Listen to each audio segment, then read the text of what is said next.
ఏమిటి నీ ముఖం ఎలా మారిపోయింది?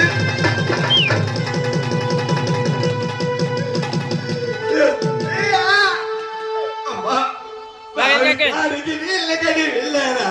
వెళ్ళావు కదా? ఇల్లు తడుతూ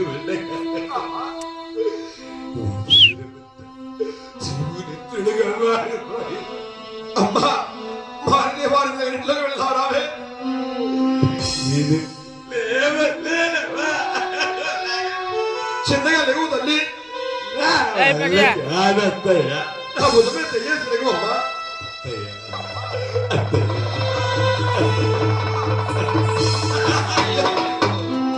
ఎంత కష్టం వచ్చిందే తల్లి. చిన్నగా లేవు అమ్మా.